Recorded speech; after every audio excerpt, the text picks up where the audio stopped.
What? There you are. Hello. Hey, Banu, long time no see. Yes. Can you confirm that you see my slides? Our I slides. can see your slides. I can hear you very well. Beautiful. I can see you very well. So all seems to work. Lovely. All right. Okay, let's get started then. So welcome everyone to Mastering Large Business Dynamics with OC16. And this is about unlocking collective power for scalable success. And we are happy to host you, my colleague Boris and I. Because the meeting is set up as a webinar, I think you can turn on your cameras, but we can chat. And then because of the large number, I think it will be very hard for me to unmute everybody one by one. But just if there's anything, just drop it in the chat, and whoever is not talking between Boris and me will watch the chat, and then we'll take your questions as well. All right. So I want to start off, but just a little bit mentioning about the agenda and what we're going to be covering today. So it is about, of course, the WA and the OC16 that we will be covering. We will talk about the introductory organizing channels, and we will try to give you some examples from our business lives. And then we will do one example around Microsoft, because that's where I worked for a long time.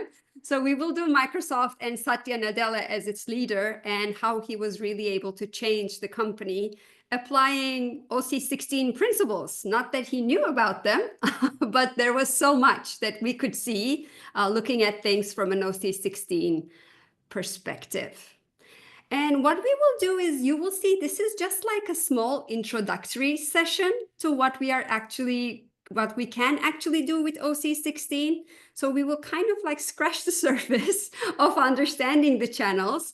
And there's so much more that can actually be done around applying it to teams, how communication becomes important. And those ones maybe we'll do on later on sessions. So we plan to do about, I think we'll go about an hour or up to 90 minutes. I think Boris and I have the capability to talk about this forever.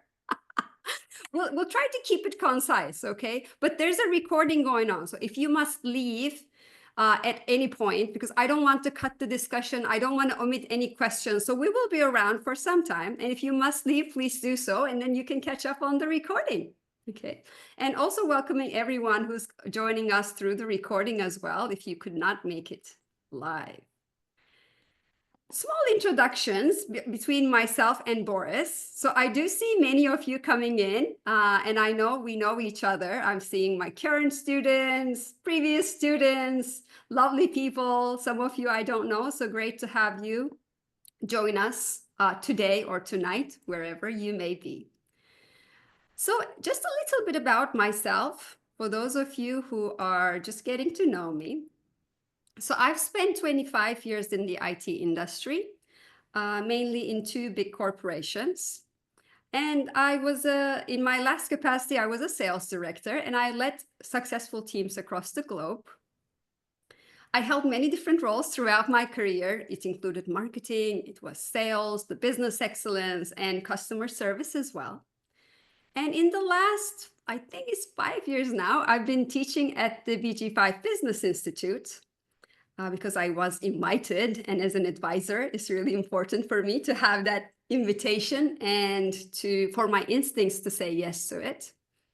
And I'm also a consultant in any type of form you can apply human design in a business setting. I'm a consultant for that because this knowledge was so much drawing me in. Yes, so I do BG5, the OC16 cycles, and profit potential consultancy for my business clients as well. And the legacy I really want to leave behind is being someone who has helped many people bring out the best out of themselves. And my life purpose, according to human design, is being a great teacher, dedicated to explaining the same thing over and over, really bringing in change and furthering education as well. And somebody who's always interested in what comes next. So when I found human design, I felt it to my bones that this was what I wanted to explain over and over, but always growing it, changing it, making it more understandable in certain ways. And below on the slide, you can see my social media tags or links. So if you want to stay connected through those, please do so. And with that, I'll give it to you, Boris, to introduce yourself. Thank you, Banu. Yeah, I'm Boris Nedved. I've worked similar as Banu more than 2 decades as senior manager in a really large corporate.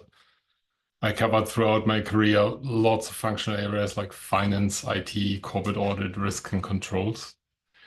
International experience and so on. I lived and worked in 13 different countries. I've worked in my career with 53 different nationalities from people perspective.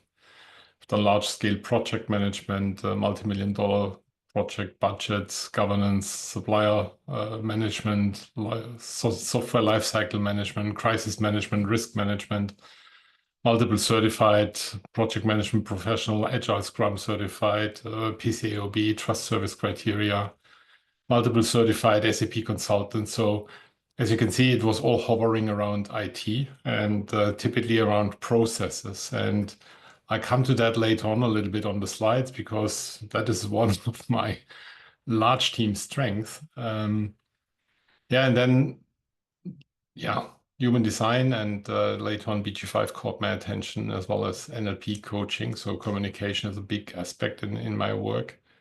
And my legacy I want to leave behind, I want to change the corporate landscape by placing the human back into the center of the attention. And that's as well my current profession as a business consultant who works with people on personal, team, leadership development and process re-engineering in corporations. So that links as well very much to my life purpose. I want to uncover the hidden things of possible things that are known already or partially known. I want to bring that to the forefront. And that's why BG5 and OC16 really pulled me in, because there's so much knowledge in it that possibly is not all explored yet. And that is quote my life purpose, to bring it to the surface. And that's, I think, why I'm happy that our connecting, engaging, and invitation with Banu worked very well, and to be her assistant in running the OC16 certification program. And underneath, like Banu mentioned already, here are my details on LinkedIn and my website if you want to connect. So back to you, Banu.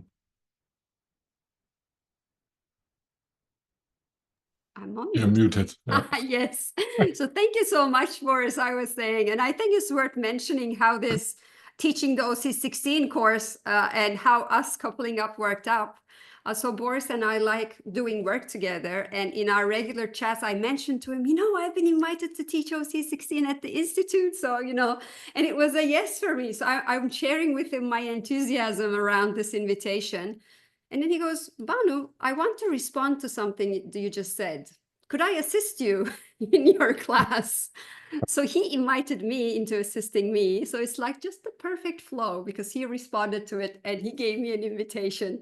So I'm really glad that really worked out perfectly well with honoring our designs and how things are meant to be in the flow. So I just wanted to mention that before we start diving in to the information as well.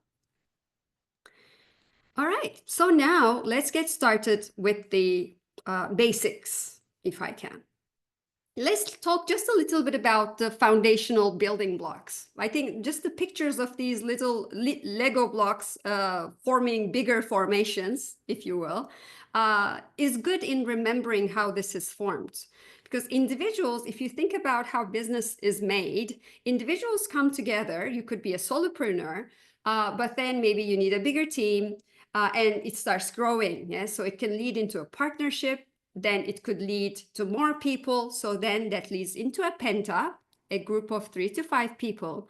And then when the organization keeps on growing, we have more pentas in, they come together, and I could use my pointer, they come together to actually form an OC16, which is a mid-sized group of people that could really grow, of course, that's led by an alpha. And through adding pentas and OC16s, we form the large groups. And when this happens, there's a natural hierarchy that's being created at the same time as this organization is growing.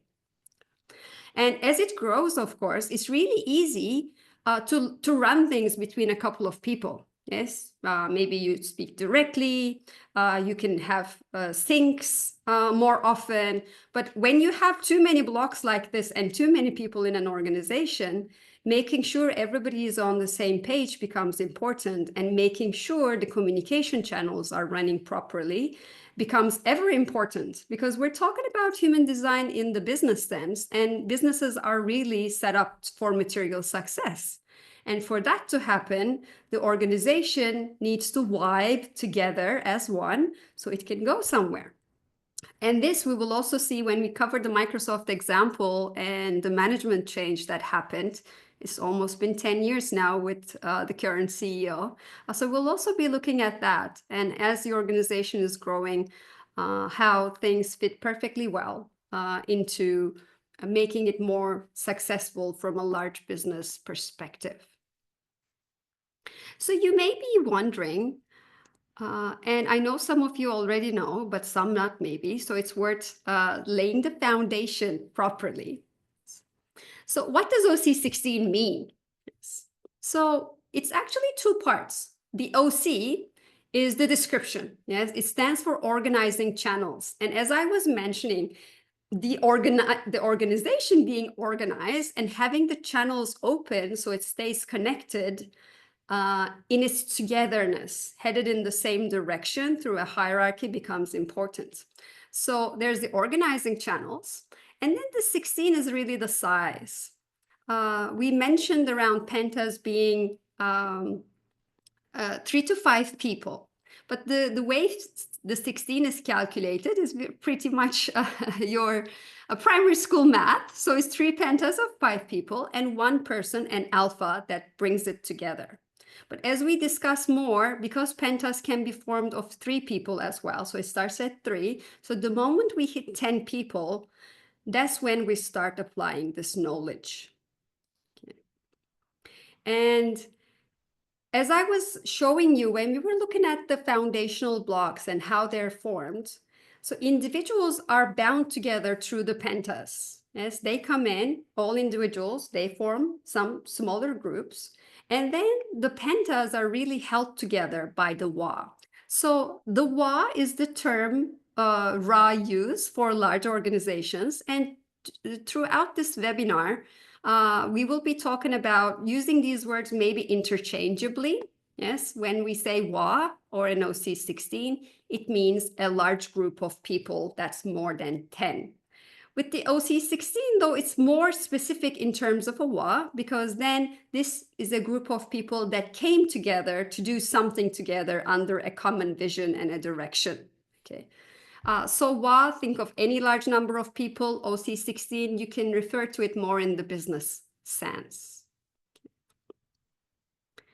And the interesting thing also, I know there are some consultants here and some students here as well.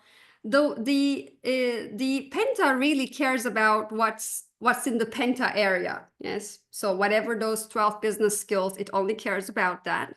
But the difference with the OC16 is it takes advantage of the whole circuitry, and we will be taking a look at that as well.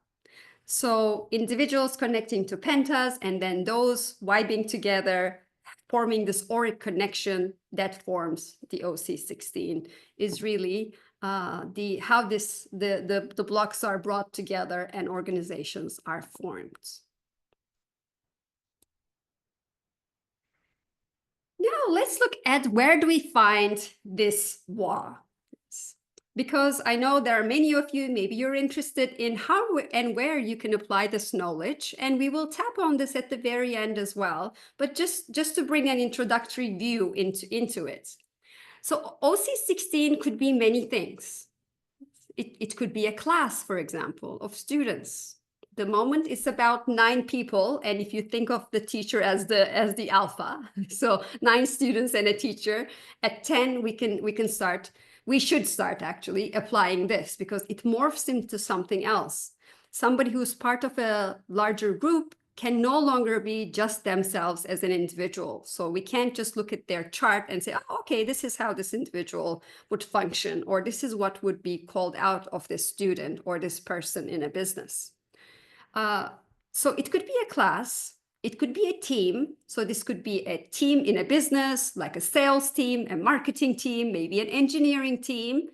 Or bringing it out of the business context, it could mean a sports team. Maybe it's a football team, a basketball team.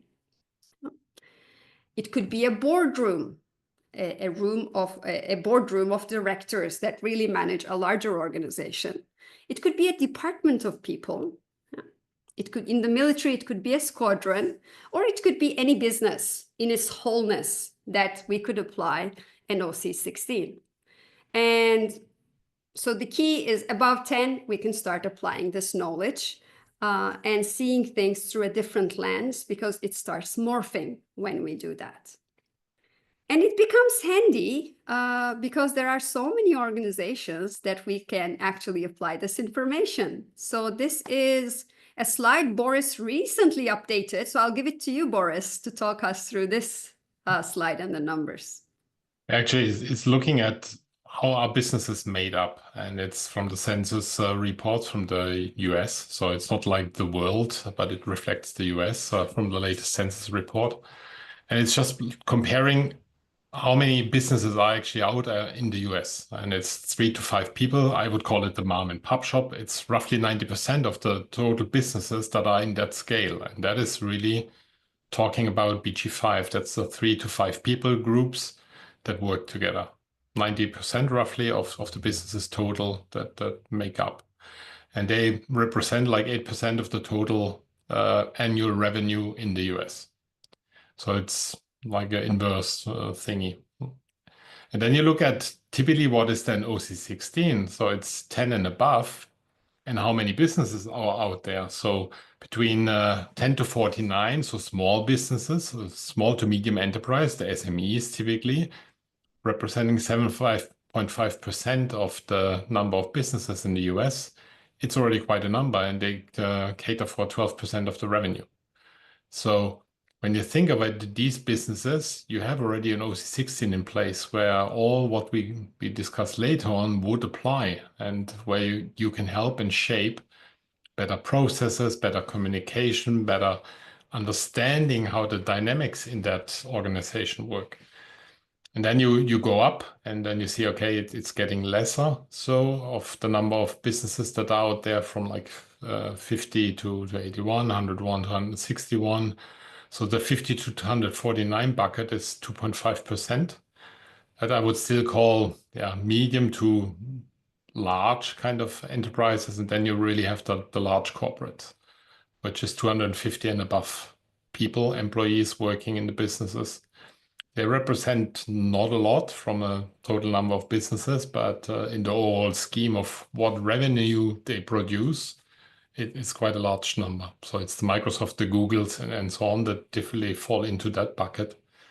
But there's definitely a range of 10% of the enterprises out there that would be applicable for that knowledge. Thank you, Boris. And it was very interesting when Boris was updating these numbers. From a numbers perspective, smaller organizations make up a large number of organizations.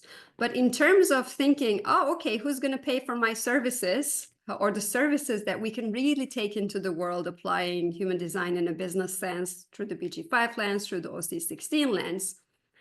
So when the organizations grow, obviously they're making more money, meaning there's a higher chance that they might be interested in how to make it work and have the necessary funds to actually divert in this area. So it really stood out to us updating this, looking at the revenue. And I'd like to thank Boris for his care on details and looking his love of numbers in bringing this to life in such a way.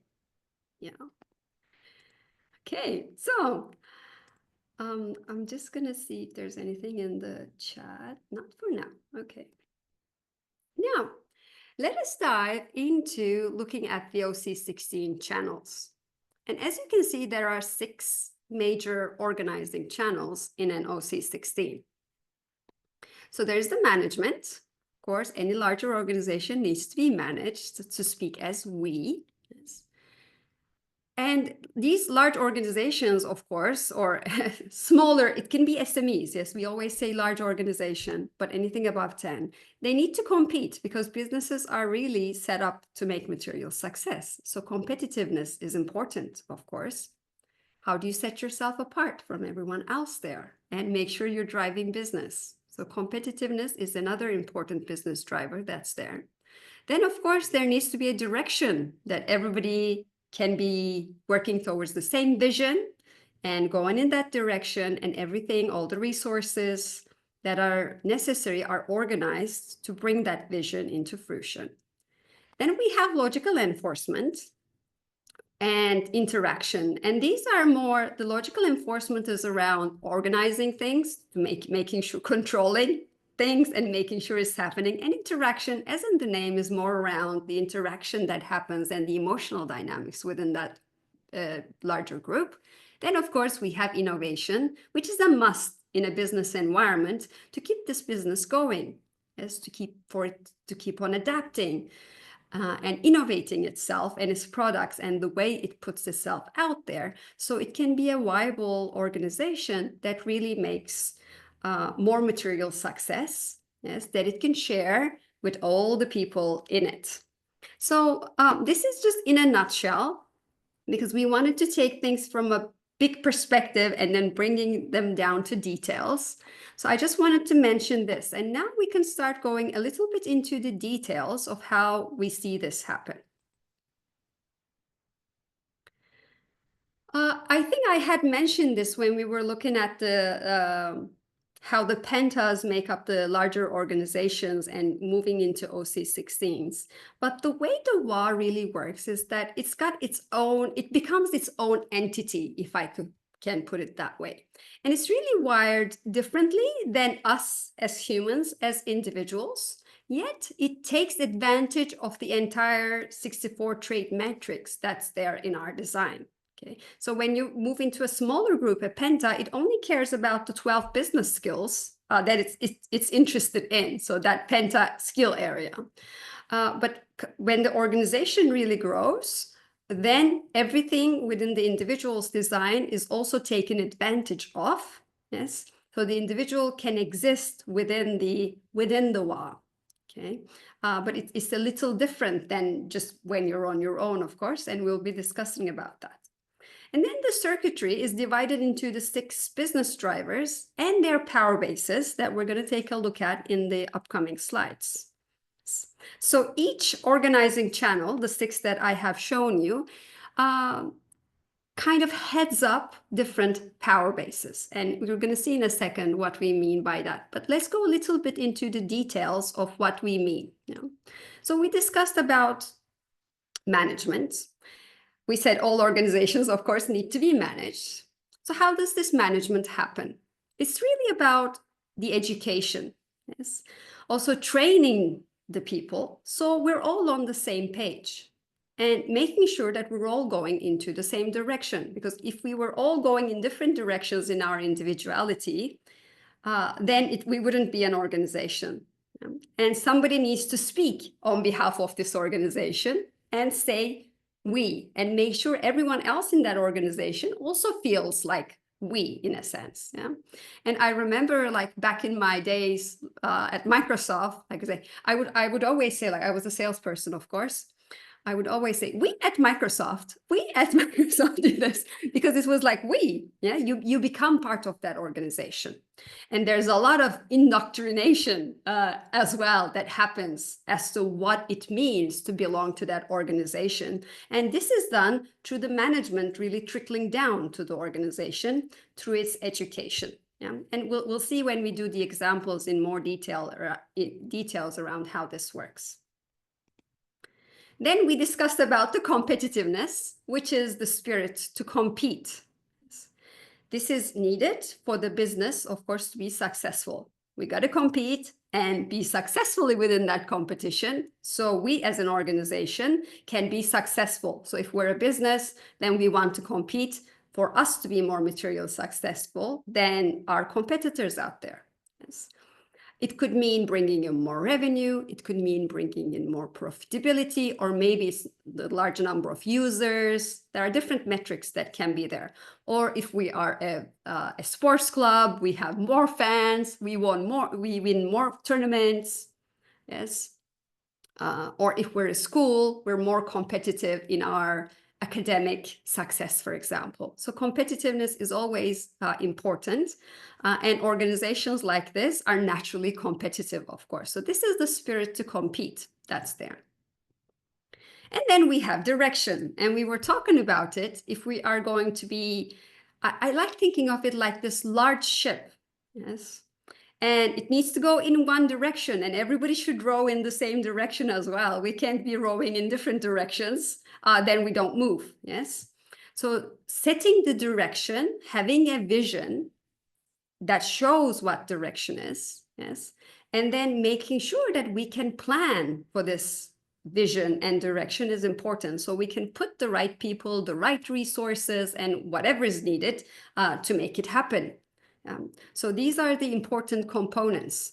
And then Boris, maybe I can give it to you to do the next three if you'd like. Yeah.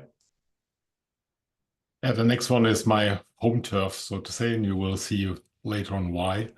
Logical enforcement is really how you set up the process, the controls, the framework basically in which boundaries you operate as a business. And that is all logic driven. So we do this because we sell these services, we sell these products. So there is a certain logistic stream that is in force, and you need to control it. You need to cater for it. You need to have people that manage it, that run it. And that is actually enforced by logical enforcement. And it's really logic that comes into the picture. And then this is judged, this is controlled, this is well punished. When you're not behaving like that, codes of conduct and things like that play a role, then you get punished. You will be kind of kicked out or fired from the company. You will get a pay cut or whatever it might be, or you get a marking in your records. All of that is in the logical enforcement. And we come then to the next one, which is interaction. That is where you pull the people into the organization. You create a kind of the we that comes from the top of the management, and you create this emotional feeling of the group. So how you feel being a proud employee of a Microsoft organization, that is coming here from the stream of interaction. And the last one is innovation. And innovation is really the creative force. That is what mutates the business. This is what where you have the new developments coming in, the creative force.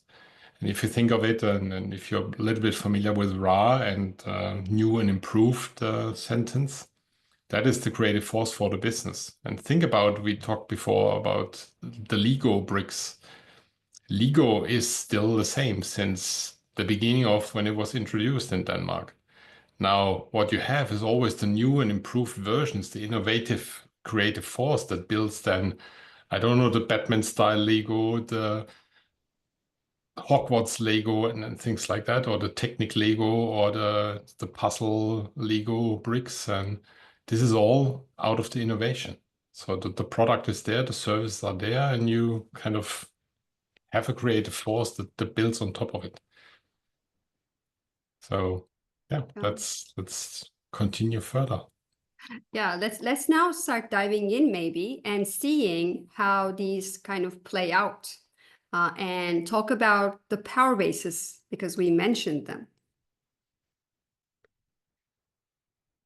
So when we think about these high-level business drivers, you will see, also we had mentioned these 6. Now we're opening it up a little more, and we're still keeping the color coding so you can start relating to things. Those of you who are better visually maybe can start making sense of it as well.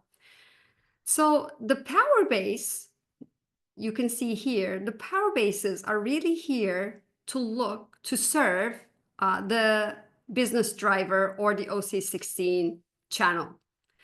And the OC16 channel or the business driver, we call them business drivers when you think about, because for a business to continue and have that drive, it needs to have all of these.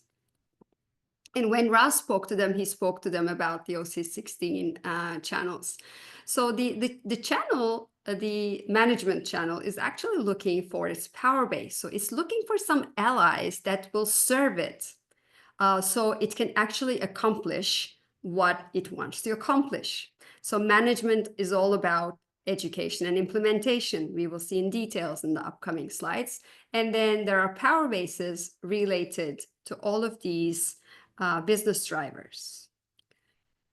And each of these traits that you see really represents a specific role that's necessary within the large organization. Of course, given our time today, we won't be able to go into all the details, although we will show you how they kind of relate to each other to make business happen. And when you think about it from an individual perspective, maybe now you're wondering, okay, this is applied to a large organization or a large group, but what does it mean for the individual that's going to be part of that organization as well?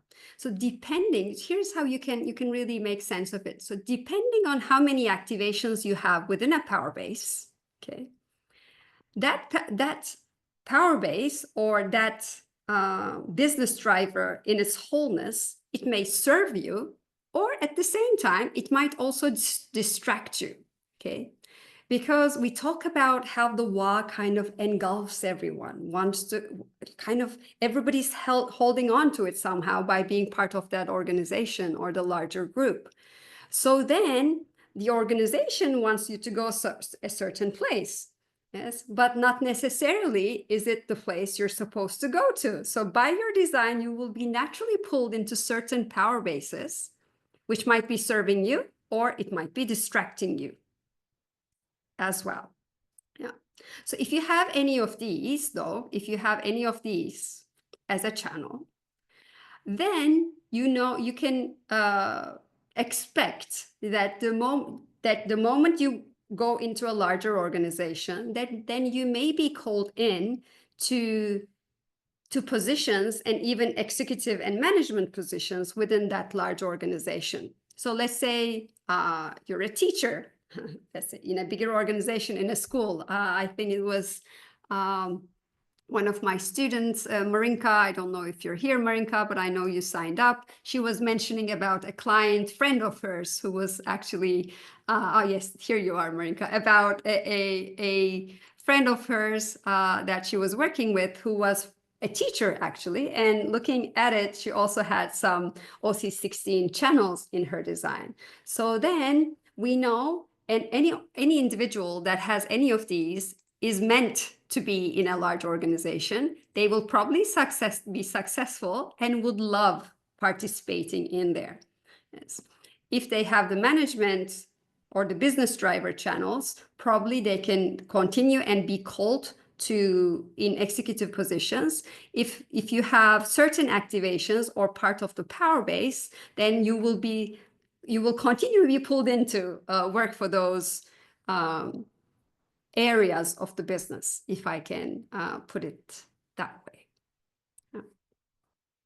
So this slide, even if you had no Maya mechanics, you didn't know how to look at things, just by taking your chart and plugging in if you have any of these, okay?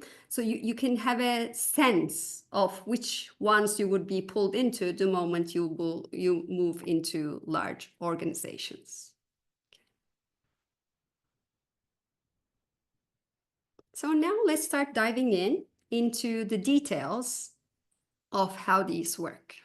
First of all, of course, I want to speak about the management, yes, which we said is all about education. It's about training the organization and also conditioning everyone, yes, to get on the same page and move in the same direction. So always think of this, I like thinking of the ship example, and I encourage you to think of it as well. So everybody needs to row in the same direction, and then maybe there are other people on that ship, they need to do different things.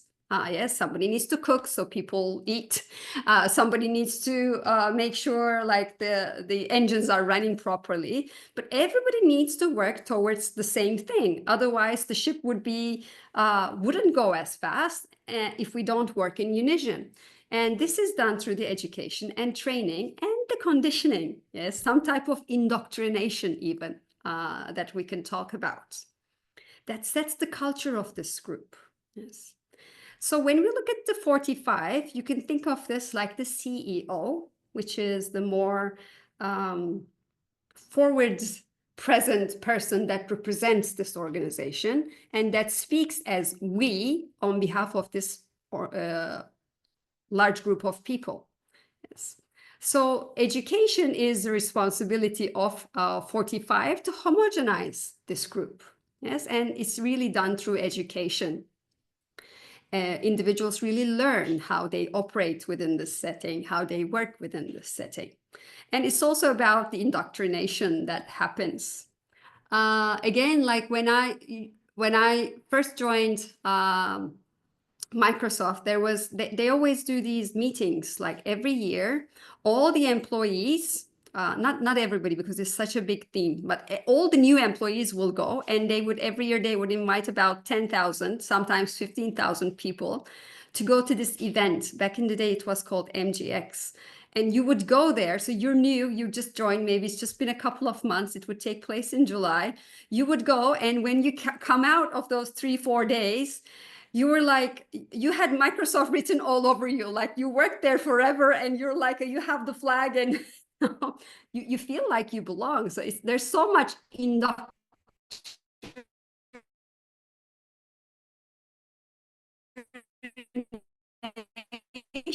That's just one example, because it's the most recent, the longest place I worked, but many organizations have such things coming in and being indoctrinated. All right, it says my connection is unstable. So I'll just ask you, Boris, if I'm heard properly. There was a little bit of an interruption with indoctrination. Maybe it's the word that is not coming out so easily. It's just a shaky word. It's a provocational word. It's but Ra liked provoking those. word, yes. Yes, he liked putting things boldly as well. So now it's back normal. I can hear you clearly. So it should be fine. All right, good to know. All right. And then, so 45 is all about education, is putting the culture in there. Yeah. Then we have the 21, and this 21 is about the implementation. Okay. It's got its power base as well, and Boris kindly put the colors in there so we could see which one serves what. But the 21, you can think of like the COO. Okay, this is the person with the team, of course, with everybody serving this person, the chief operations officer, if we can put it that way, that really makes sure we're delivering. So this is like 45 wants to move in a certain direction, sets the culture, says this is what we're going to do, and then somebody needs to make sure it's happening. So then it's the 21 that says, okay, how do I implement what the 45 is saying, the CEO is telling me? And of course, the operating person who's heading up all the operations is someone who has great responsibility to make sure that things get done, yes, and makes things happen. So it controls the environment in a way, yes, and enforces the drive or the mechanism that's really necessary in order to bring out of this large group, of this OC16, what the outcomes are going to be, and also what the rewards are going to be. So, and if you also look at the chart, just worth mentioning, okay, if you look at these, the way the color coding as well, you will see that the CEO, the head of the company who speaks on behalf, is like also the mouthpiece that speaks on behalf of the organization. Remember, we said these are hierarchical.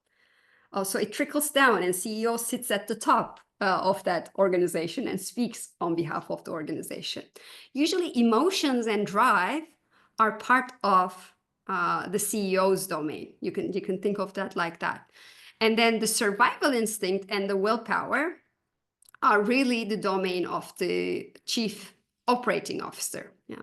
So you might even see like the CEO is the good cop and then the COO is the bad cop sometimes. But it's necessary, yes? We can't just be all nice and smooshy for businesses to work. It's necessary that there's that drive and somebody making sure that that's done. So this is how it happens. Yeah. And when we study further, there are some tension points that can rise between the CEO and COO as well, which can be important. But we're not going to get into that here. But there's that detail as well that we might be looking into at a later time. All right. And with that, Boris. There's a question from Myra in the chat. What is like if a person has both traits, like the 45 and the 21? Because there's it's not a split. So can this person be either the CEO or the COO or both? So yes. Yeah, the answer is of course yes. Yeah. But then of course, like if you think of yourself as well, Myra, we wear different hats all the time. Yes. So you could be in your capacity the spokesperson on behalf of the person, on behalf of the organization, setting up who we are and speaking on our behalf. You might also be the person who is running the operations, and then a different side of you maybe comes up. Yes. Or even like in our personal lives. Yes. At home, maybe you have children, you're a mother, and then in the organization you work, you're a manager. And then outside, you're something else to your friends. Yes, we wear different hats and certain things get called out of us depending on who we're with. So a person could be doing both. Yes. And there's also another nuance. Maybe the person doesn't have the 45 or 21, but they might be in the position of CEO or COO as well, which we might see happen in real life as well. Yeah. So we're just looking at the general guidelines now as to how we would really see it played out in business life. And Boris, if there's anything you would like to add, please do so. Just want to think about it. If you really have organizations where you have positions that are called a CEO or COO, that is not like a small or medium-sized entities or affiliates or companies anymore. That is really larger scale. And that is really, it's a position and you're placed into the position. Whether you have the 45 or the 21 or both, it happens. It happens because of somebody needs to play that role. And if you're the best fit, having these traits or one of the traits, at the end, it quote doesn't matter. Of course, it helps if you have one of them, but it's not necessary.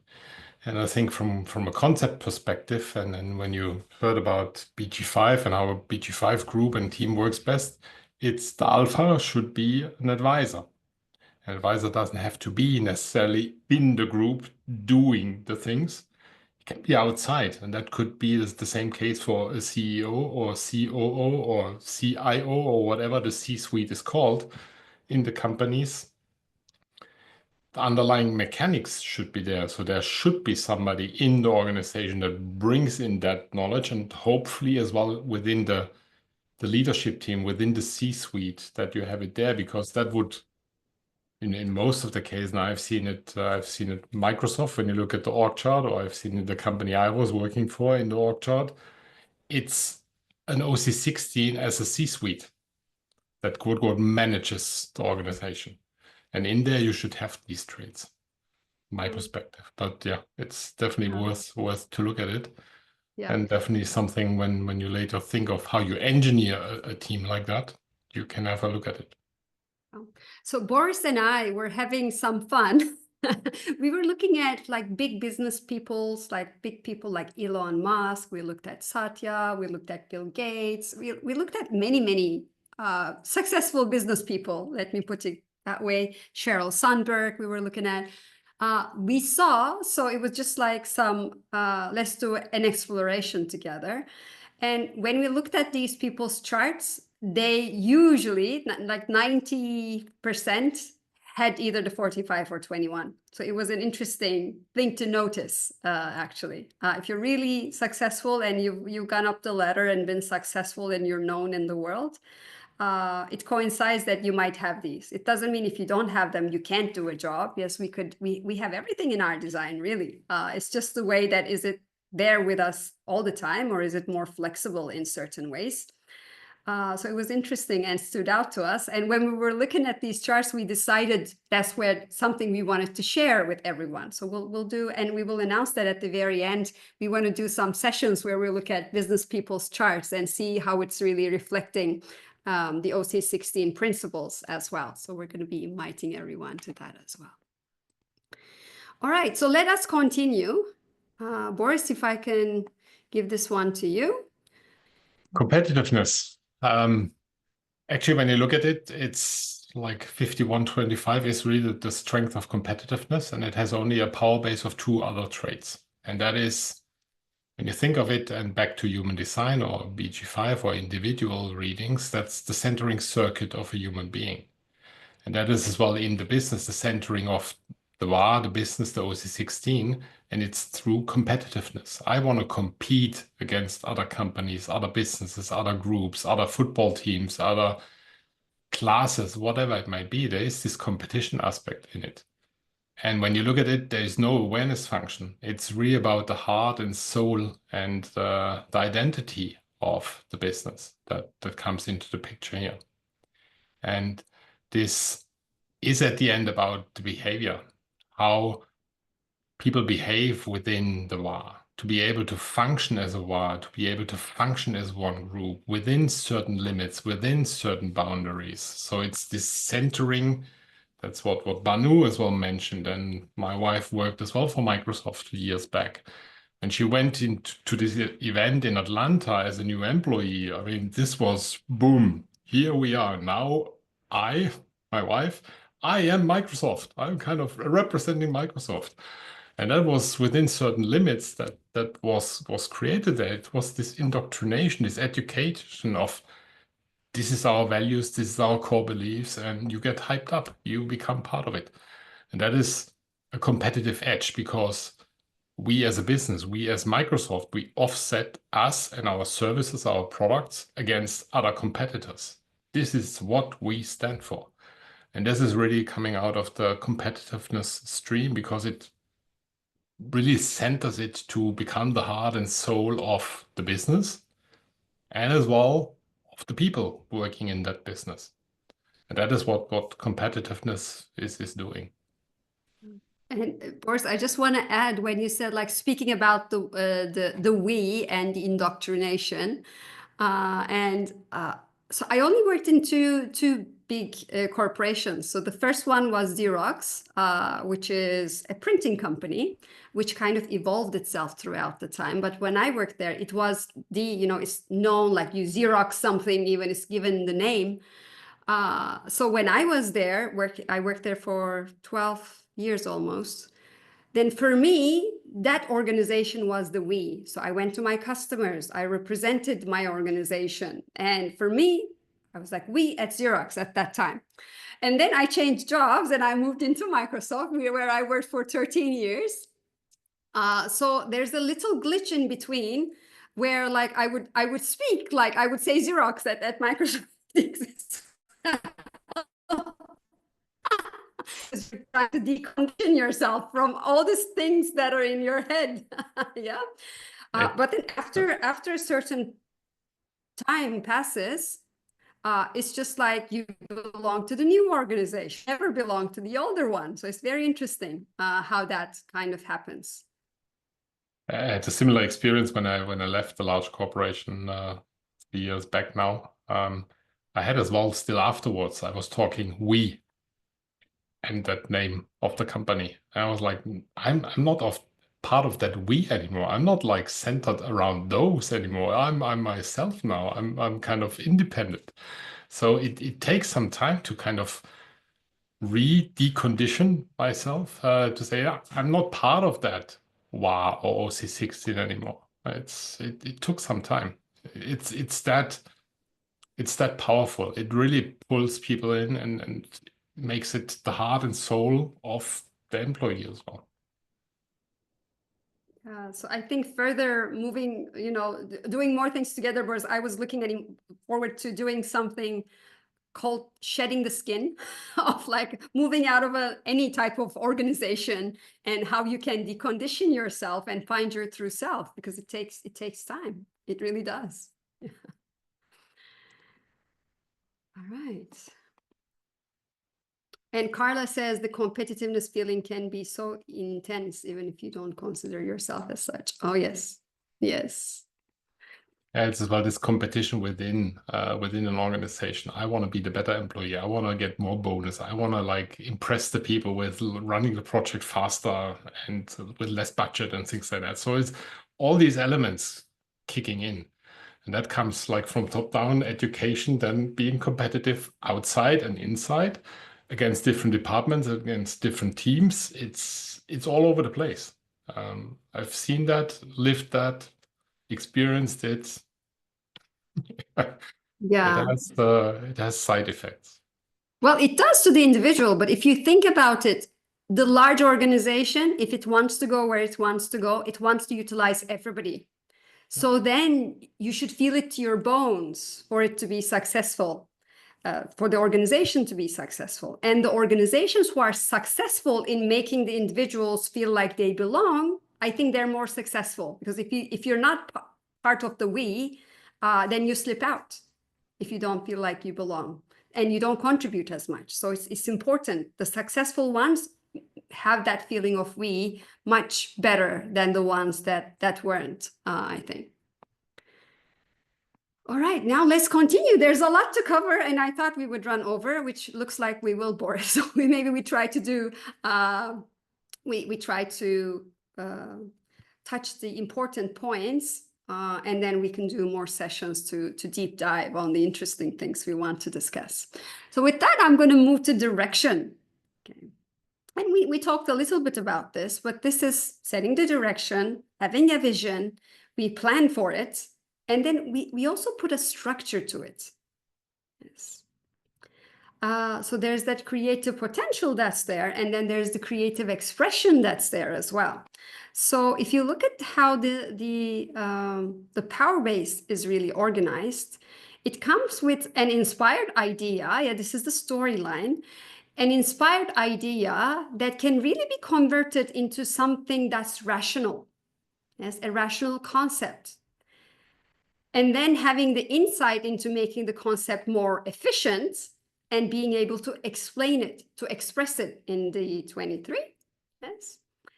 And then also explain how the plan will contribute, yes, to the organization. And then it becomes part of the creative identity of the group. And then it's supported by that vision and direction and the necessary resources.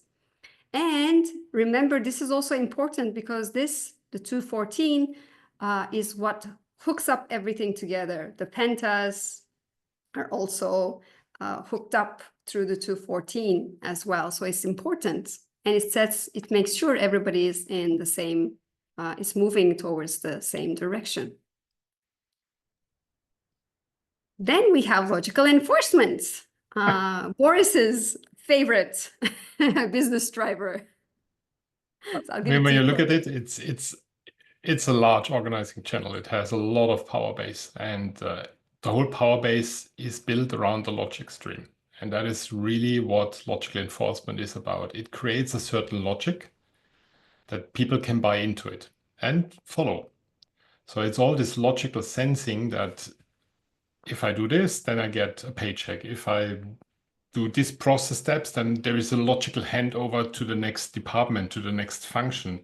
If I do the packing, then the logistics, the truck can come and pick it up. So there's always this logic in all the steps. And ultimately, this channel is enforcing the correctness. And with that gives it stability and security to everything, and patterns and rhythms to everything. And it ultimately ensures the security of the paycheck. Yes, if we follow these steps, we will sell the products, and therefore every month I get my paycheck. And that holds the OC16 together. That is like the security aspect that brings the people under one hood and then creates the safe haven. On the other side, it's as well the punishment, that if you don't behave as it should be, then you will get punished. And that is as well the logical enforcement that does that. And it's all about not the survival of the individual, because it's all collective circuitry. There's nothing individual in there. So it's the VAR, it's the survival of the VAR, which is ensured by the logical enforcement. All the vision, all the direction lands here, and this is how you do it, how you execute it, how you kind of make it happen and control it. And that is ultimately reflected when you think of large corporates or large businesses or even medium-sized businesses, all these compliance aspects, these standards, these policies, this code of conduct, how we behave, what are the values that the company represents. This is all anchored in here. And when you were introducing yourself, all those short like acronyms of all your certificates, I'm like, oh my God, he has so many, because it's all about these controls, you know, having the certificates, making sure you can control what's there. Yep. Even you mentioned SAP. So it's an ERP system that runs a company, and it makes sure we control everything. Everything is done by the book. It makes sure everything moves down in a correct way as well. Yes, let's say there's an order, and then it's like it goes into to be shipped, and then we and the make an shipping invoice. document is the goods receipt. The goods receipt triggers the invoice. The invoice is then to be paid. It's all all these process steps. It's very logical. It's like one step after the other. Yeah. Yeah. And no wonder you, being the builder you are, like step by step, and then you having the logical enforcement. So here we have Boris, the logical enforcer, as you can see. Yes.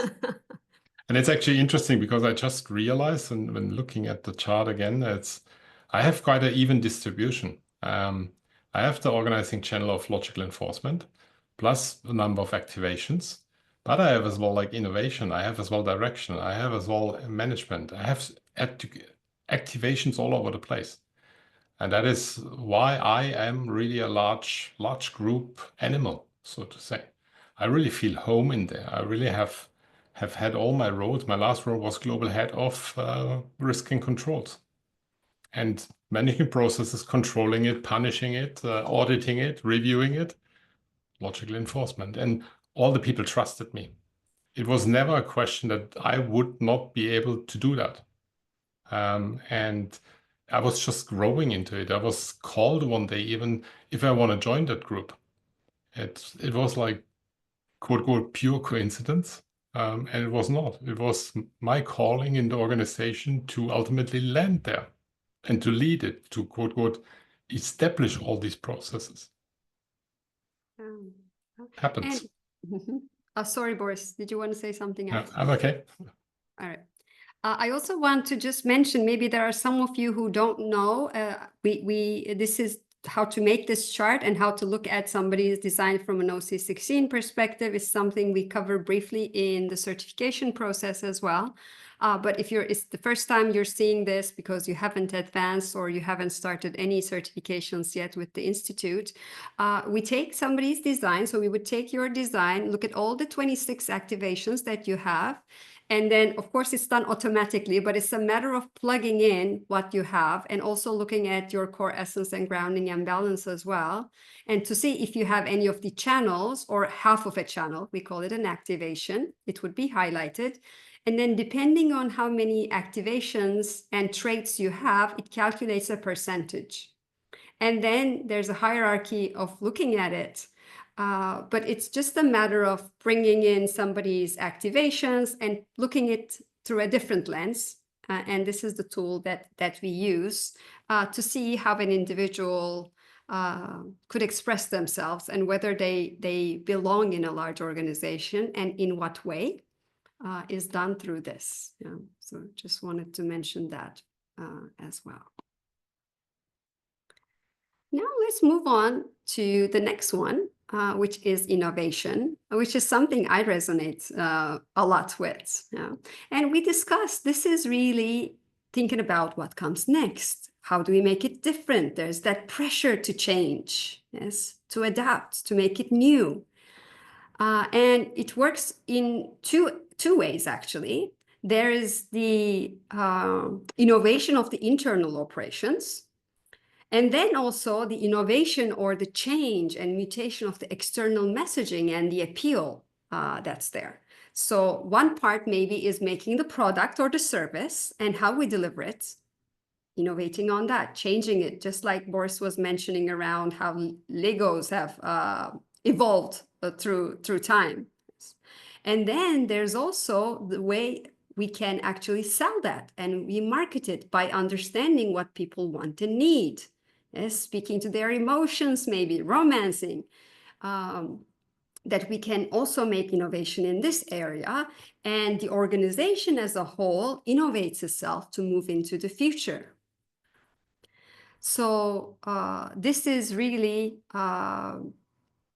changing things, adapting them, and I will show you in the next slide, and then feeding it into the vision and the direction as well. Remember, we're looking at them in sections like this. We're dissecting it into components, but then they all come together in the end. So it feeds into the vision and direction as well. And what I was mentioning again, as you can see, there's the new product innovation. So we see what's happening in the marketplace, also having the intuition of what to innovate about. We take a risk, yes, because it doesn't mean just because you designed a product or thought that something would work, that it would really work and be adapted by people. So then we fight to get what's new accepted as well. So this is product innovation, that's part of this. And then there's also the marketing innovation.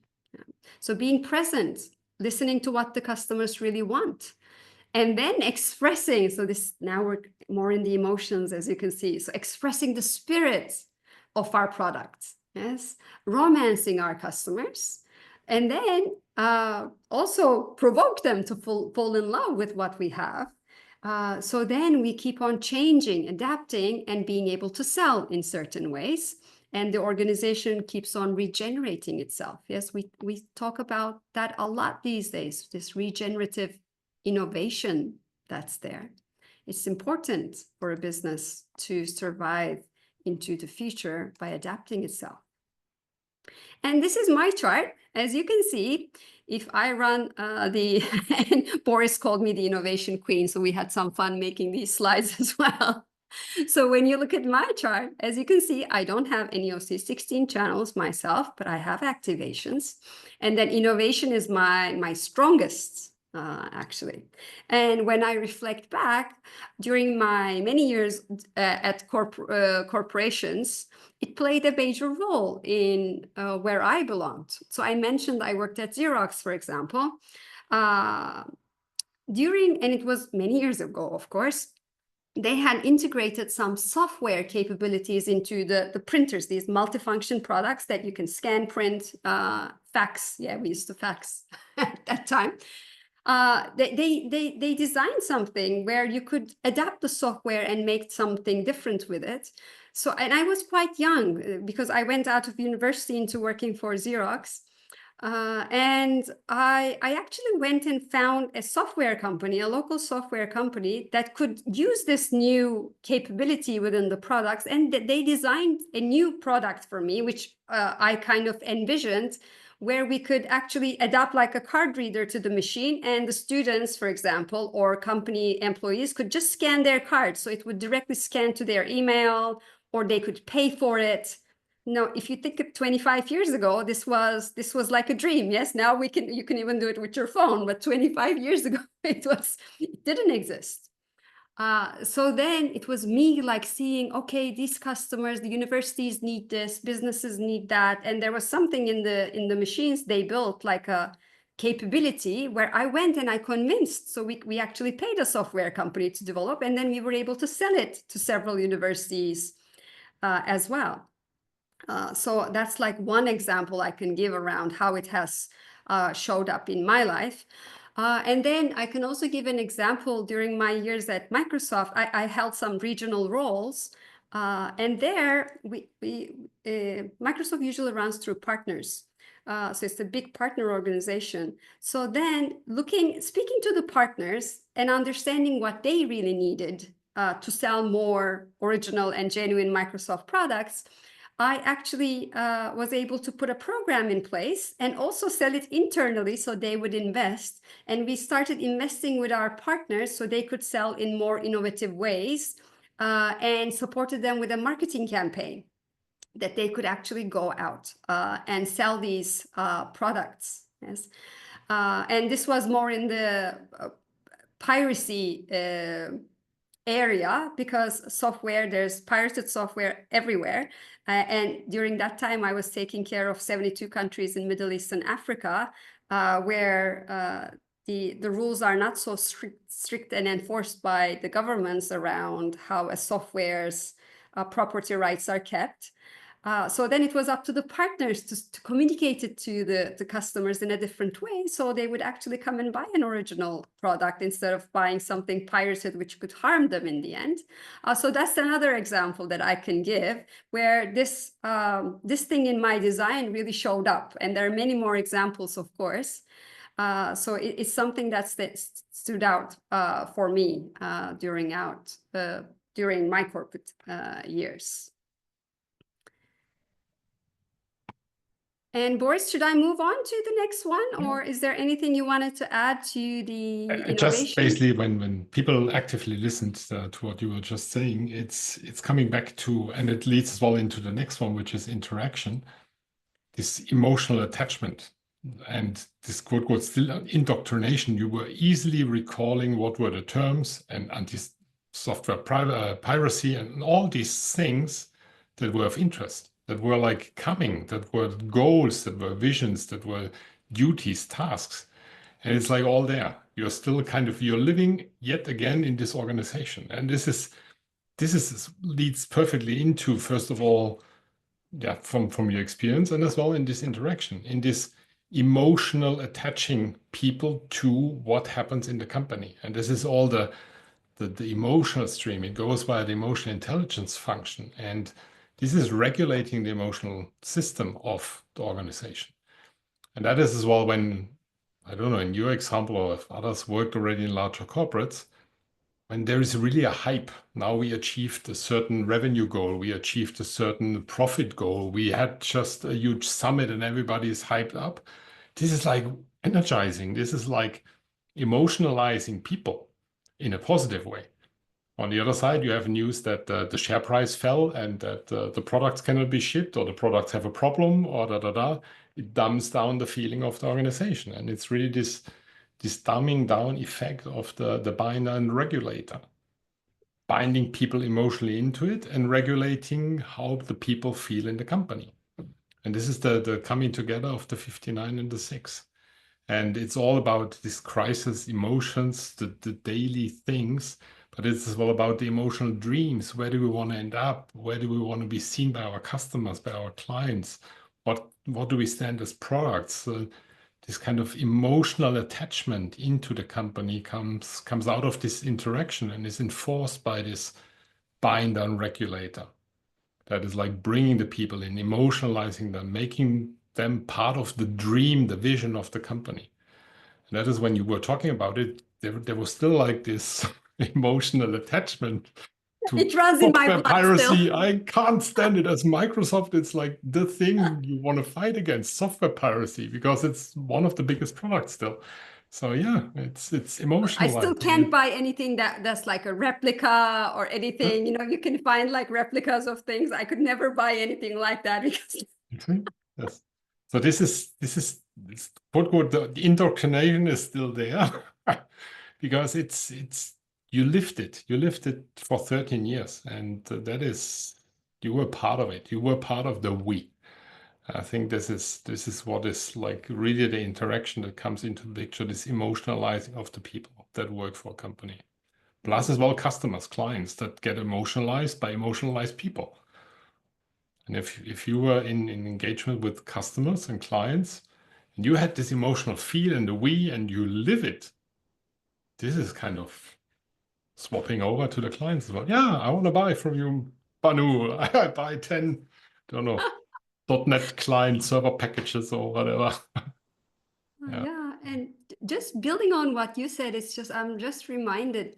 And not only is it for the organization, because like when I said like we worked with partners, in time, if you're the partner of a company, Yes, let's say you're an AWS partner, or you're a Microsoft partner, or a Google partner. It could be anything, but even partners, they kind of get indoctrinated. You call them into like these offsite meetings, you go train them, you put an account manager. So it's like the whole organization, there's a vibe to its employees, but then it's like it's got these tentacles. I want to mention, think of it like that. All the partners, they kind of feel they belong to the same thing, which can bring it under an umbrella.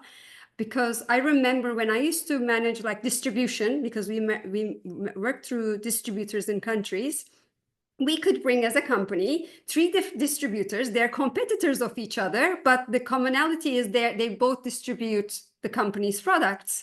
So then you could bring them together, even be part of one thing, train them, have fun together and all that. And they also live it to their bones. It's an important thing to be a partner for an important company. So it can trickle down to even wider audiences when you think of business. And when the business is successfully able to do that, then there's more success. Even like a football club, yes? There's the major players, and then all the team that supports them and all the fans, and it becomes like one big thing that's there. If you can do it successfully, then the vibe is even greater. Yeah. And this trickles down to interaction a little bit too. That's why I wanted to, it just came up to me as you were speaking to this for us. Yeah, and then when you kind of move to the next slide, we wrap it up, how the structure of this large group looks like. And in the people that possibly are a little bit familiar with BG5 and the upper and the lower part of a penta structure, for example, like the roles and the kind of doers, it's very similar here in OC16. So when you think of it, what you heard before, management, competitiveness, and direction, is really this upper management structure. This is like, what is the vision of the company? Who talks on behalf of the company? Where do we go? Against whom we compete? With what types of products? With whom do we get into competition? This is really the upper management structure. Then you have like what the middle layer. I mean, you look at it, it's 2 sidearms, the survival instinct, the emotional intelligence, and the energy resource that are like involved. This is like holding the structure. This is like 2 hands holding the thing up and lifting it up. So this is, we call it where the actual work gets done. This is where the execution happens. This is where, yeah, people do the do. And then the lower part is the innovation. That is like the injection from below, like, yep, we need a new product. Yep, it would be good to bundle it up. Yep, it would be good to rework the .NET framework structure in the Microsoft sense, or well, we should like refurbish the Microsoft Office package.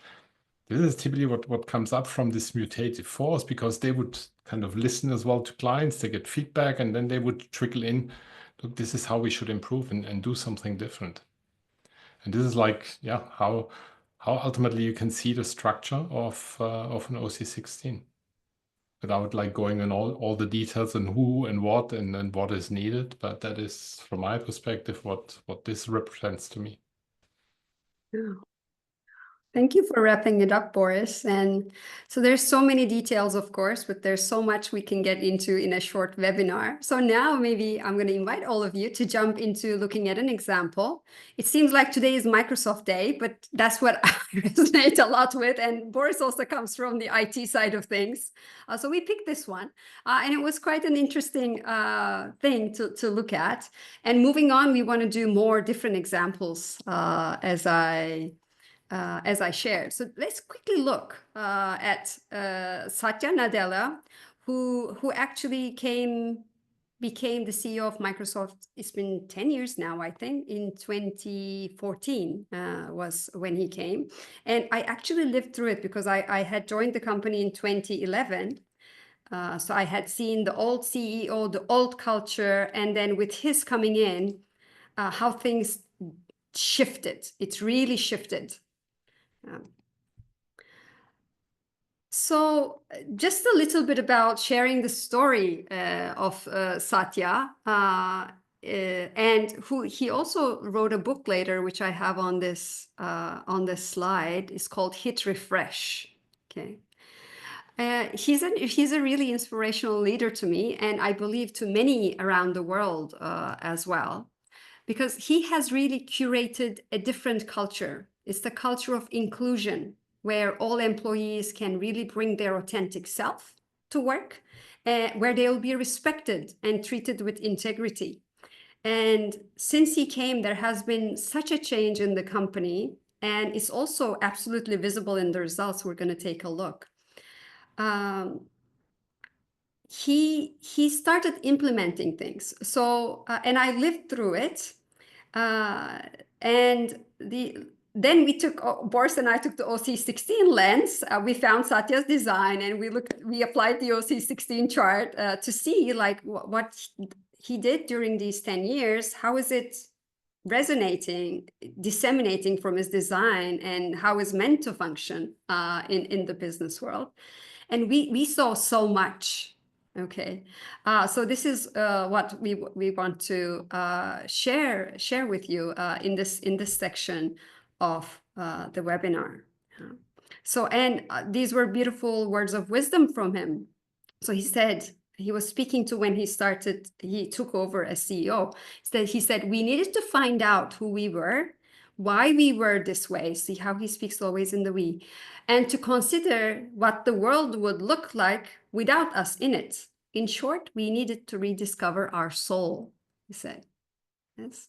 And every person, organization, and even society, yes, moving to the individual, from the individual all the way to the bigger wa, reaches a point where they owe it to themselves to hit refresh, to re-energize, to renew, reframe, and rethink their purpose. And that's what he did. He hit refresh. And when you become a CEO, we talked about the education, training, indoctrination, and the culture, and what does it mean to be we, and setting that direction. And that's what he exactly did. So now let's start looking at it from an OC16 perspective. So this is Satya's chart. As you can see, he is a classic builder, yes, who needs to respond before engaging. He's synthesizing, meaning he doesn't like being locked in to things, and he wants to move around and work with different people, which we have seen in the things that he has done. He was a 2-4, a natural influencer. Yes. And as you can see in the environmental style, it's solo and large group, because he happened to have one OC16 channel. And then as you can see, there are so many activations that he had. So just like Boris, we can say he's a large organization person, yes, in his design. He joined Microsoft in 1992, so he was like 25 years old when he came into the company. And like in his in the interviews, he mentioned how he was drawn by the company's ambition and the potential to shape the future of computing in a way. And he managed the server and tools division, and then really growing it, focusing it, and he turned that server and tools into the cloud services. So cloud is the big thing, yes, that also now is empowering the AI of today. And he's the one who took the server and tools division and made it into the Azure platform. That was really the big thing, and now it's moving into the AI world. So when he came in, he really did a few things that really started moving the needle, and then it moved it big time. Okay. And here I want to, for those of you who are not familiar, I just wanted to show you here like how it's moved in the 10 years. So it was around this time that he kind of came in, and then you can see how the revenue is growing throughout the years. Yes. And more importantly, you can see how the profits are also growing in comparison to the percentage. So not only did he grow the revenue, but also the profits. And when I say him, and the 200,000 people that work, I think right now is 230,000 people. When he came, it was like 160,000 people. So it means something for, 200,000 people to wow and vibe together and create business success, and it's embodied in the leaders, in the leader, if I can put it that way. Yeah, so he didn't do it on his own, but he did certain things where this organization could really make material success in an efficient and beautiful way. So you can see it in the results, and this is actually the from the earning reports. You can see how the market cap is also going up in those 10 years. Just as an example, when I joined Microsoft, the share price was $14. When I left, I think it was close to $400. So it's you can imagine the value that's been created by these number of people, by the things that he's done. So the first thing he did was bring a cultural shift. Okay, he talked about this growth mindset, culture that emphasizes learning. Okay, learning, collaborating. He wanted people to be learn-it-alls, not know-it-alls. Okay, not arrogant, I know, but this is like, I learn something every day, and if I don't know it yet. So these are the things he really encouraged everyone, and really encouraging everybody to focus on the empathy and the customer-centric focus that was there. So then also the cloud, that he moved the server and tools to the cloud that supports the AI. He did many acquisitions as well, growing the company, he brought in LinkedIn, for example. No matter, he brings in a networking platform, he's a 2-4 as well. So, and then GitHub, embracing all the developers, and many other things that happened. He started partnering and opening up things, yes.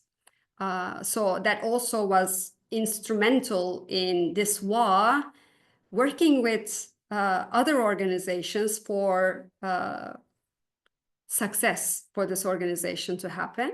And that's how he could really bring the financial growth. And because we're thinking business, we're talking business, yes. If a company is financially growing and is sustaining itself and is growing its profits, it can only invest more into its culture. It can invest back into its employees. It can trickle it down to its partners. Yeah? So it becomes very important, that material success at the individual level and also at the business level. So these are all the things that he could do, given his design and how it trickled down with everybody that worked with him, of course. So now we want to show you few examples and tie it to his OC16, because telling a story of a successful leader and just putting his chart in general maybe doesn't pinpoint exactly how we would see. So Boris and I picked a few examples that stood out in the organization. Okay. So I, for example, mentioned how he really cared for the people and having that trust culture. So complete change in the culture. He implemented like parental leave policies, always putting the individual first, the mental health programs, diversity and inclusion became very important. So all those inclusion strategies, yes. So he said the individual is important and we should build trust, yes. And the WA, this organization, should be nurturing and ensuring collective security in certain ways. So these were some of the things that he first did when he came.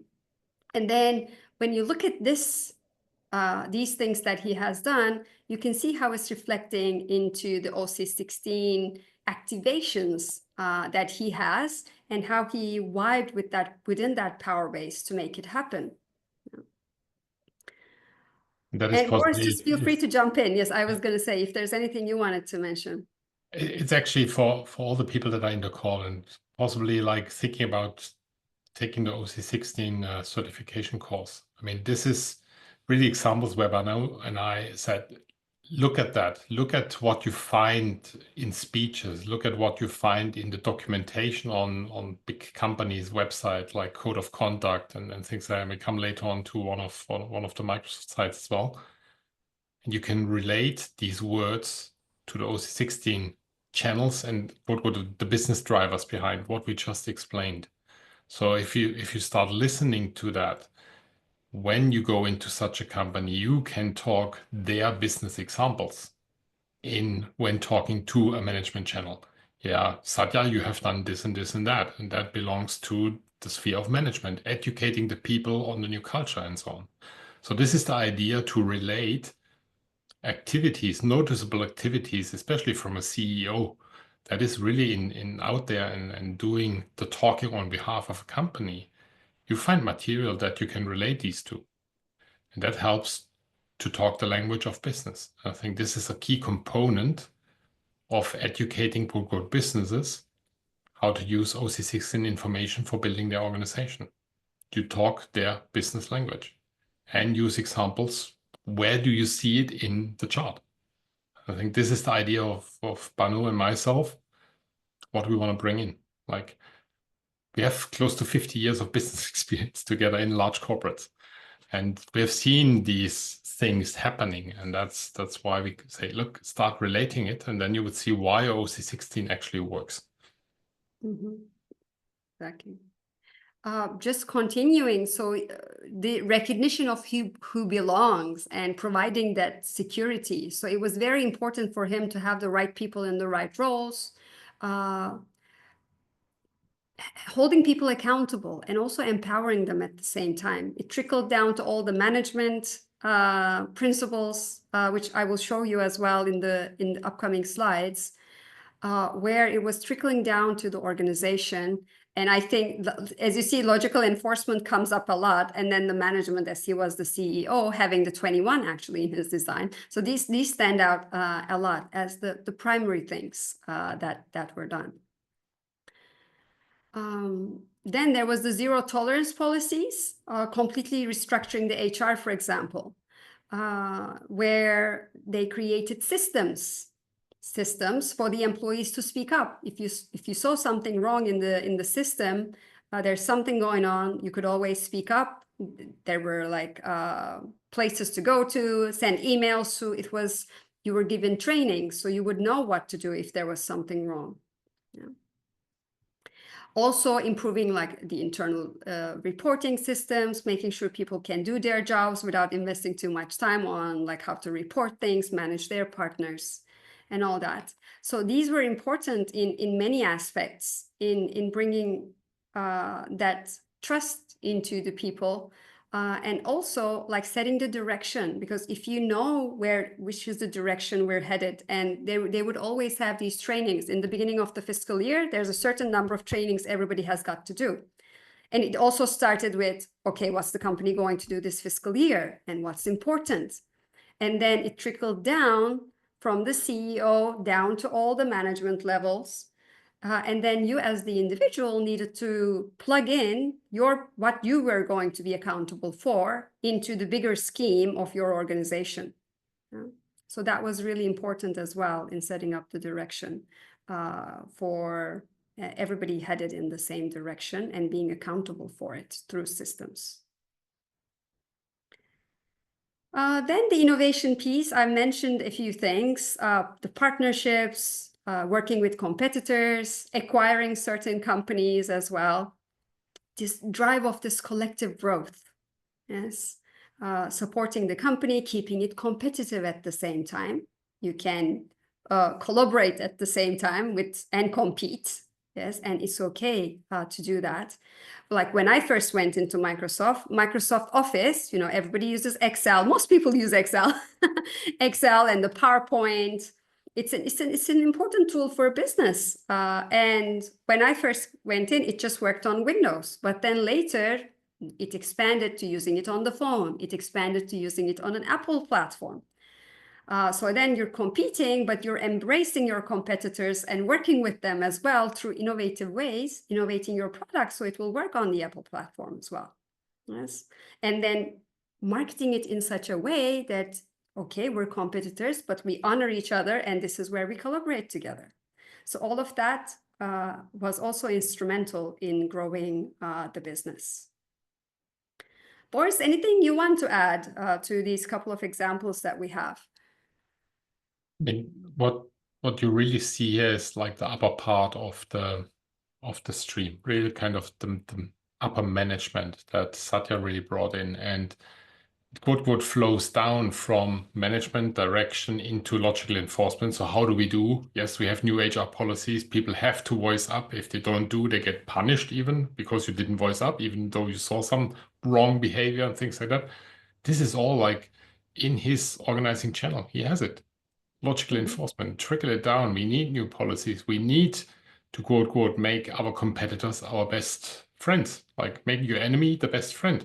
You work with them, you make sure that quote whatever new functionality is, that they incorporate it into the Microsoft world, or that Microsoft expands into their world so that you become partners that are dependent on each other, but you grow with each other. And this is all what you see in all the activities that were trickled down from his management style, from his vision, from his direction into the organization. I think this is really key. And you can look at all different kinds of CEOs. You find their birth dates, and you can look at the charts, and you would see and start to understand why they talk like that. Where does that come from? What is their driver? And you would really start seeing, they have certain OC16 activations that are actually their talking points. I've done as well an analysis of a Steve Jobs video there, where you could really see his design speaking in the words he uses.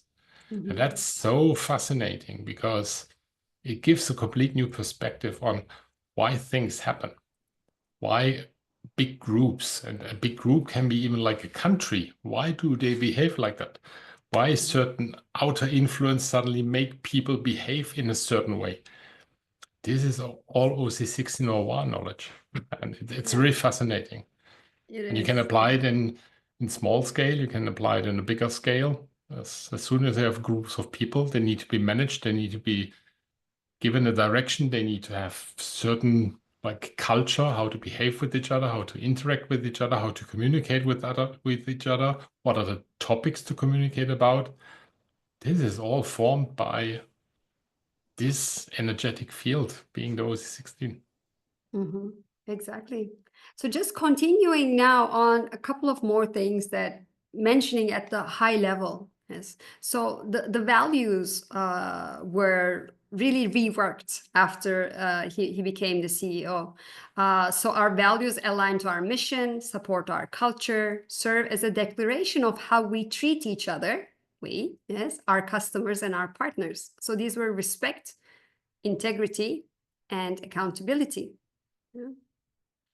And then this part, of course, accepting full responsibility of our decisions, our actions, and our results, and doing it in an honest and ethical way, and respecting all the individuals within the organization.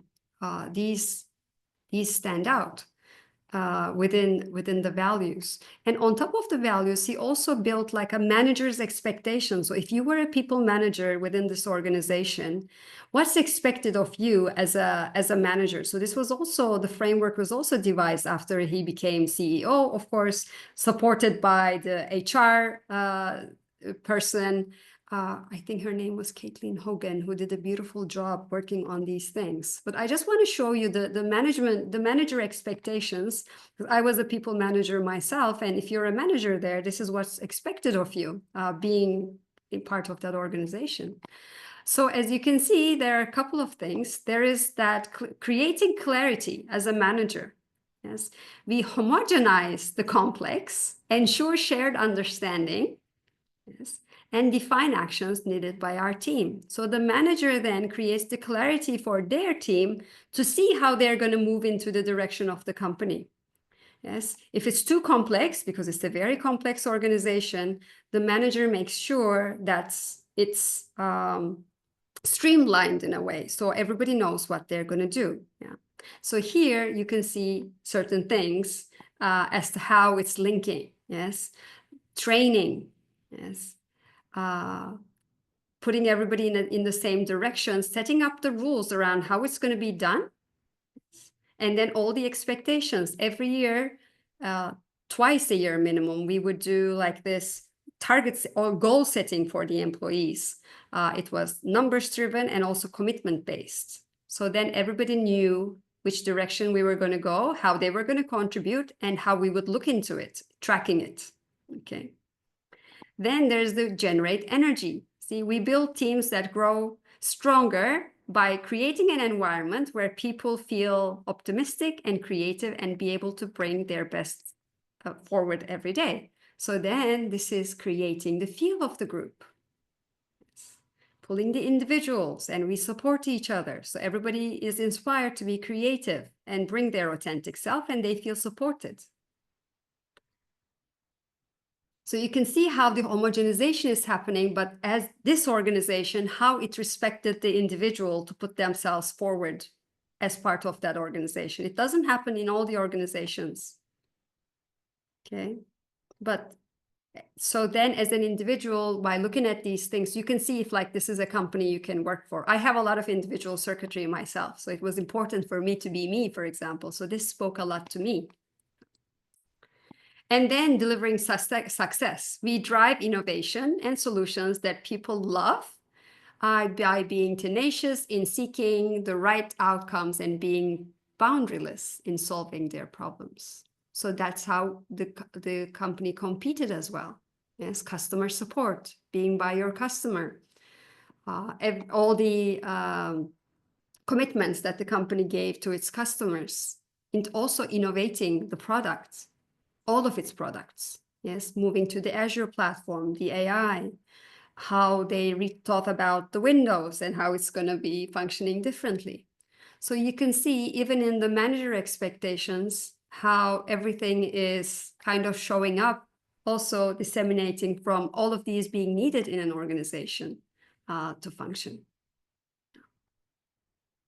So I think this wraps up our one example that we wanted to look at. We're going to do more of these because we had a lot of fun doing it and we would love to share with you. But let's start like moving to wrapping things up. So we have one slide where we kind of worked on where you can use this knowledge. So you were interested to find out more about OC16. So you're either catching up on the recording or joining us live. So there are a couple of applications of it that you could look at as a consultant. Yes. The first realm is the personal application. So how can you take this information and apply it to certain individuals? So then you could take the information and really work with leaders. Whenever I work with any leader now, I always look at it from an OC16 perspective, if they want to grow their business, or maybe they already have people above 9. So if you're going to work with leaders in any type of form, you can use this information. If you're going to work with company owners who are interested, or it could be the owner, like an entrepreneur/owner of a company, or it could be a department head. So in a corporate setting, it's a director of a department, a manager of a department, then OC16 knowledge comes in handy. Yes, you can look at the individual's designs, but obviously they're going to vibe differently in a Penta and in an OC16.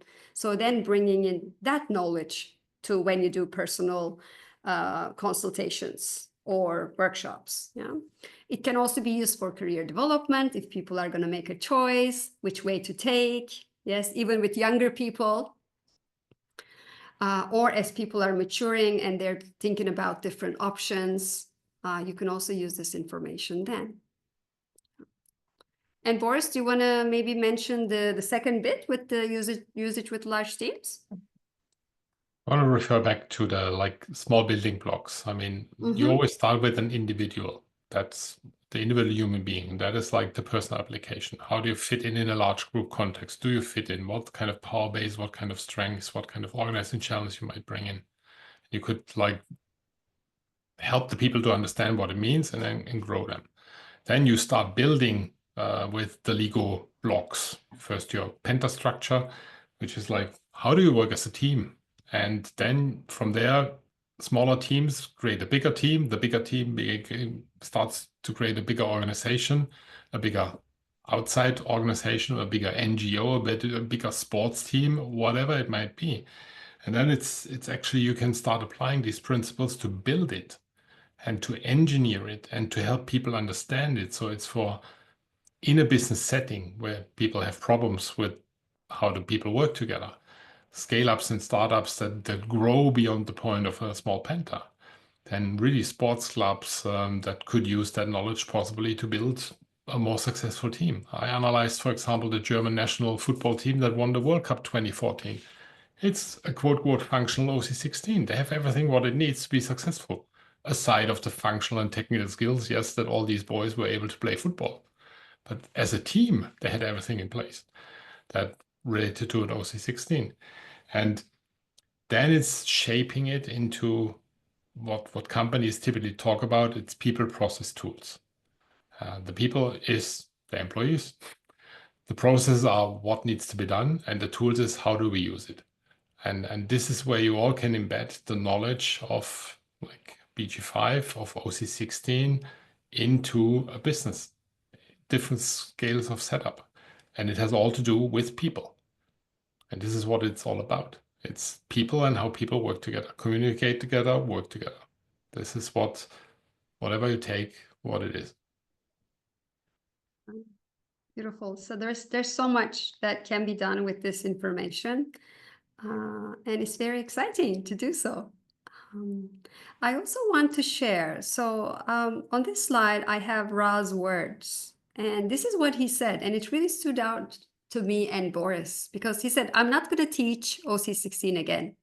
So it's very important for me that different perspectives and author authority on various aspects of the knowledge get elaborated on. Yes. And he said it's something that he has grown and learned to deeply respect. That is to see the way in which the knowledge at any level gets filtered through one's conscious experience.